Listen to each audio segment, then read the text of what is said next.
We got some news to get into, boys. Yesterday was actually like a 2-hour reset. Turns out there were some hot fixes that hit the servers, so we'll talk a little bit about that. Also, some really good quality of life changes coming in 12.1, fixing your currency tab and everything else, and a few other things, and then a couple more class updates. That's right, some more class updates. So let's do it. I agree. Here we go. Diving straight in. We got first off quick hot fixes dropping hot and fast for this. We got a few changes that happened just yesterday as the servers reset. First of all, Rotmeyer's Spore Heart once again triggers from leech healing. For Lore Walker, Loa Lore Walking, Loku's portals will not allow transport while in combat. Also, Midsummer Fire Festival changes here. This is actually a big one, so pay attention to this one. First of all, Reignite Orgrimmar and Reignite the Sky Stormwind Midsummer dailies unlocks are now account-wide. They also fixed an issue allowing the contents of the satchel of the chilled goods to reroll each item, each time it was open. And then finally, this one's really important here, Sun Festival Painted Rocks. Chance of dropping. That's the new mount that you can get from killing the little boss fight when you do that the daily Fire Festival thing. Basically, now when you go up for it and do it the first time every single day, the drop rate is now double. It's doubled account-wide from what it was before. Now, this is your one time every single day account-wide to get the satchel. You got a double chance. You can continue to do it after that, but your chances drop off significantly from getting them out after the first kill every single day. So make sure you're at least killing that thing once a day. PvP, they fixed an issue with some important effects and major defensives were not displaying on the enemy player nameplates. Also, professions, they fixed an issue where empowered mulch would result in no herbs being gathered. For quests, the weekly offerings, Lady Liadrin's should once again offer 4 choices to players. And then for Val, you know, our little zone off in the corner where we quest right now, adjustments made to Until It's Done world quests, improving quest credits earned and increasing creatures' respawn rates. So that great, increased creature respawn rates. That's awesome. By the way, that should change up this week. We just had the reset, which means now we're going to the other zone, so that's pretty good. If anyone was, sick of the look of the first one, now you have a brand new zone to get into. So that's awesome. Dive straight in. I think Val is the one now. We had Nagital, right? Now we're going to go straight into Val, the icy one. So that's pretty cool. I'll check that out today. Crest costs for gearing no longer scales. That's right. So if you didn't realize this, guys, this was something that we were worried about for the next patch, or for Season 2. It looked like they were giving us crest scaling upgrades. So this was something where basically every upgrade on the chart was going to cost more crests the higher you went. So that final, like 5 of 6 to 6 of 6 was going to cost you like 50 crests to upgrade. Well, Blizzard's retroactively changed that now, so that's great. They went ahead, erased that. It is going to be a flat rate upgrade cost, just like it currently is in Season 1. Every time you upgrade, it's going to cost you whatever amount of crests. I don't know what it's going to be yet. It's probably going to be the same as it currently is in this season, but basically every single upgrade, whether it's 5 to 6 or 4 to 2 or 2 to 4, doesn't matter. You're going to get the same cost every single time. So that's good. I was worried about that. That is no longer the case. No longer we're having scaling upgrades. This is a really nice quality of life change here. The currency tab is being streamlined in 12.1. So this is great to see. We're finally getting that long currency tab where basically you have freaking every currency in the world, because we all know every patch in World of Warcraft, it's World of Currencies, we get new currencies. I made a joke not too long ago that the guy who draws the currency things, he's got like the busiest job in all of WoW. This guy's just making new shit every single day. Every time there's a patch, he's got 100 new drawings to make. So, luckily, now his drawings are at least going to be arranged properly. So now we're going to have not only expansion changed right here, right? So we got like the Midnight patch, basically the Midnight expansion tab, but you're also going to have it broken down based on where these things come from. So you'll have like a Delve one, you'll have a Season 1 tab here, you'll have a bunch of Zone tab, Features tab, Professions tab, basically break it down so you'll find your crests under the Season 1 tabs. This is what the season would look like. Next time we'd have a Season 2 tab by the time this thing actually comes out. So this is great. I think it's a good quality of life change. The currency tab has always been just a freaking shit show. I barely ever open that thing because I don't know what the hell's going on in it half the time, but this will make it a little bit easier to look at. Moving on to some more class changes and updates here. So we got more 12.1 patch notes dropping. Let's dive straight into these. First of all, the Vault of Altu Attack. Take part in testing this thing out. I told you guys testing would begin on on Friday. So diving straight in, getting the testing done on June 26th. We also have the first layer, or the heroic layer of difficulty. This is the new world boss format. Remember, now we're not going to be fighting world bosses out in the world. They're going to be in like the semi-instanced content. So for the first time ever, we'll be able to test the heroic version of this, which is pretty cool. We also have the new raid Venomous Abyss testing here. So heroic raid testing begins this week, as I said before. Venomous Abyss happening. The new dungeon Altar of Fangs will also be testable here. Altar of Fangs on all difficulties are available for testing starting Thursday, June 25th. So that'll be a thing. Prey. Don't forget the Prey system. Season 2 is now available for testing as well. Housing changes will be testable. And now let's get into some of the class changes here. For Earthen, first of all, we have a class change with their racial ability, I believe, here. So first line, base experience gain from exploring zones has been reduced by 60%. Oh, no. One of the cool racials that's been taken down. So 60% reduction. They used to get a lot of XP from exploring new zones. Kind of fit their lore, right? They're out there exploring the world for the first time ever. They got a bunch more XP than everyone else. Also, experience gained from exploring low-level zones is no longer reduced from the baseline. Effectiveness of the well-fed, gained, and ingested minerals increased by 30%. So a nice little buff actually there to the best thing they have, which is the well-fed buff that they get. So that's a good change. For classes, okay, Frost Decay getting a bunch of love here. We just went through these talent changes not too long ago. These classes were kind of untouched, so it looks like they're going to get a lot of changes now. First of all, Pillar of Frost now increases strength by 20%, was 30, so there you go, that's a nerf. Howling Blast damage increased by 100%.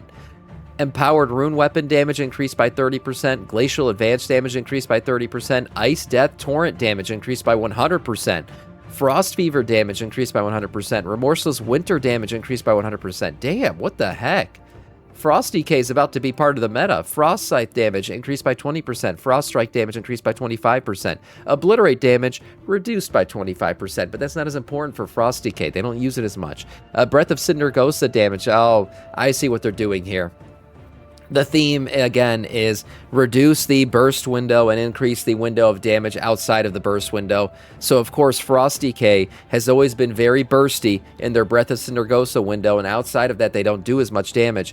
Breath of Syndergosa damage now reduced by 20%, but then you have an increase to all of these abilities. So, yeah, that's the interplay here. Frostbane damage reduced by 30%, Frostworm's Fury damage reduced by 20%, and Permafrost Grange's Shield equal to 35% of damage dealt was 30. So there you go. They're flipping them around. They're trying to get rid of that whole bursty window, which was a big part of why Frost Decay does the damage it does. It's got that big burst window. So there you go. A few changes to Deathbringer and Riders of the Apocalypse as well. Good changes.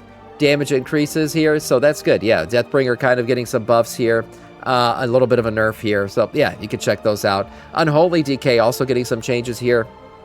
Blight Burst now causes Putrefy to extend the duration of the plagues by 3 seconds, was 4.5. Runic Power Spenders now extend the duration of plagues by 1 second, was 1.5. And now Dread Plague now retains its extended duration when applied to a new target within 40 yards of the Death Knight. So again, they're reducing burst window timing here. That's what it is. You extend the burst window less now, so that's how that works. Okay, moving on to Demon Hunter. We got Havoc Demon Hunter. Trail of the Ruin has been updated. Damage now is applied immediately rather than as a damage over time effect over 4 seconds. Serrated Glaive has been updated. Effect is now a buff on the Demon Hunter with a 12-second duration rather than a buff for 15 seconds. Again, they're just nerfing all of the durations of a lot of these open DPS windows. They don't want that stuff anymore.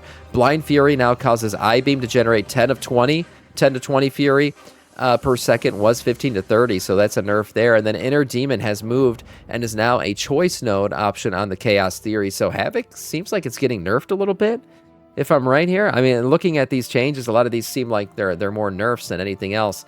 For Vengeance, Sigil of Chains is now learned at level 35. It is no longer a talent. Roaring Fire has moved to the Sigil of Chains, old location. Then Sigil of Silence and Feed the Demon have swapped positions on the talent. So a few talent changes and updates here for Vengeance Demon Hunter. For Guardian Druids, the big boy tanks, the best tanks in the game right now. I hate to say it as a Blood DK, but they really are. Bonus ranged rank moved from rank 1 to rank 3. So bonus rage, I should say, moved from rank 1 to rank 3. Chase chance adjusted to 10%, spirit rage generation increased to 8, and then rank 3 grants 1 guaranteed spirit and increased thrash and mangle damage while spirit is active. So a few little talent changes again, rearrangements of stuff. This rank 3 one actually sounds pretty good for thrash. I mean, thrash isn't that the only ability Guardian Druids use? Don't they just spam thrash like 24/7? Isn't that how you take with a Guardian Druid? You just one button rotation, but your one button rotation is also one ability. Yeah, I'm pretty sure that's how it works. But anyways, this is proper nerd tech. It is for sure. Okay, Evoker. Moving on, we have Panacea Healing increased by 25%. We've seen this for a lot of classes, by the way. Their passive, like overall arching healing abilities that aren't spec specific have all been buffed. Everyone's getting buffs to those things. Or Augmentation. Defy Fate Healing increased by 25%. And then we also see Molten Blood healing increased by 25%. So some nice buffs there for Augmentation. Augmentation already doing really good, so I'm surprised they're getting buffs again, but maybe they want them to be part of the meta again. For Monk, Silent Sanctuary healing increased by 25%, and Windwalker Expel Harm healing increased by 25%. For Paladin, Protection, Hammer of Light, Divine Resonance, Sar Sanct Crusade, Bulwark of the Order, Blessed Ward, Imperial Ward, Strength of Adversity, and Seal of Reprisal can now be tracked on the cooldown manager. That's not really a buff, that's just a freaking UI thing, but great for prot pallies. And then Retribution, what do they got here? Radiance of the Concentrated Flame 4-set bonus update. Consuming Divine Purpose with Divine Storm causes the next 2 Templar's Verdicts to unleash Divine Arbiter at its targets, dealing holy damage and holy damage to enemies within 8 yards. So there you go, a nice little AoE buff for your tier set bonus. For Shamans, moving on here, we have Reactive Warden Healing increased by 25%. Again, that's an overall class ability, not just spec specific. That's something they've been doing with everybody's healing abilities here. And then Stormkeeper has been updated for Elemental Shaman and no longer causes Lightning Bolt to generate an additional Elemental Overlord. And for other uncharged effects, is that a nerf? They don't get an additional Elemental Overlord anymore? Okay. Yeah, sucks for Elemental then. For Enhancement, looks like they're getting enhanced though here. We have Lightning Bolt damage increased by 20%. Chain of Lightning increased by 20%. Lava Lash increased by 15%. Storm Strike increased by 15%. Melee damage overall increased by 15%. And then Doom Winds now increases the chance of Wind Fury weapon activating by 50%, was 100%. So again, Doom Winds, another bursty damage window being reduced here. So there you go.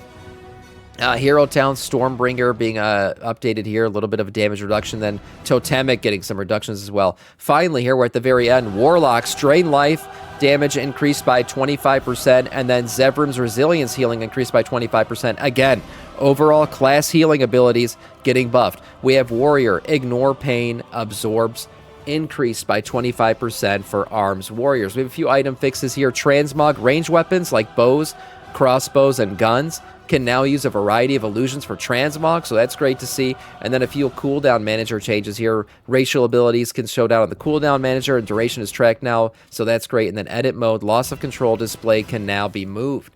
So these are great patch notes. A lot of good changes. Man, Frost DK getting completely flipped on its head because of the burst window shit that Blizzard doesn't want to see anymore. So that's pretty big. Yeah, that's actually huge. There were a lot of big actually changes here. So good to see. We'll keep keeping track of these things as they come out.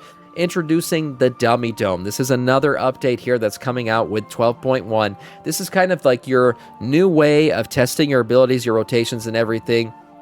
What you'll do is you talk to Nexus Lord Dojan Raid. You can find him in Stormwind or Orgrimmar. You'll be sent out to the Dummy Dome, which is really a reuse of that dome that we fought in back in Undermine.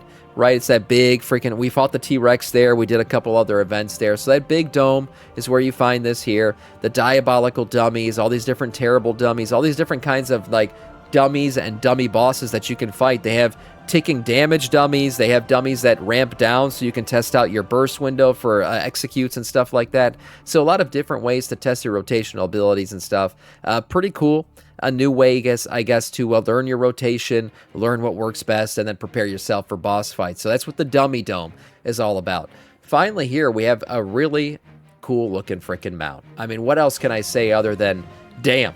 Blizzard's bringing out some of the stops here with these patch notes here for 12.1. So 12.1, we've got what looks like a three-headed snake, but the more you look at it, it's actually three snakes like intertwined and tied together. There's a lot of shit. I don't know if PETA would appreciate this, but it looks like these snakes are actually bound together by rope and entangled in each other. So a really cool looking mount. I'm interested to see what the mount emote will look like or how these three heads will interact with each other. I have no idea, but we're getting a couple color variations and different ways to get these things. So it's a snake, not a snake. Yeah, definitely. So the Indagio or Indigo. It's a color, indigo, my bad. Indagio is a new word, though. We should use that. The Indigo Coiled Horror is one of the new rewards from Zul'Jarar's forces, a new renowned faction in 12.1. You could be purchasing this one at Renown 17. We also have the albino version of this, a nice one. The Withering Brood. This one has a chance to drop from Zul'Jan, the final boss in the upcoming Altar of Fangs dungeon. This dungeon right now states that this can actually drop from any difficulty. Oh wow, any difficulty. However, they'll likely change it to be only a mythic difficulty drop. We'll see about that, but this is a dungeon mount? Damn.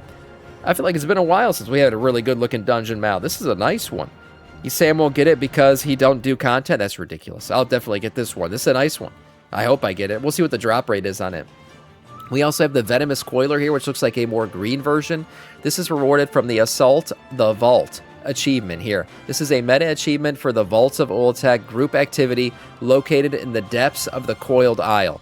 And then finally, we have a couple other colorways here that don't really have a source yet, but pretty good looking stuff. We had this red one and then this yellow and green one. I really like this entangled snake mount. It's a really cool looking mount. Again, we'll see what the animations look like when this one actually comes out. I'm interested to see how the snake heads do shit or what kind of special animation they have for this mount. Really cool looking mount. We'll see more snake mounts coming. I'm sure we've already seen quite a few. But for today, that is all in terms of news.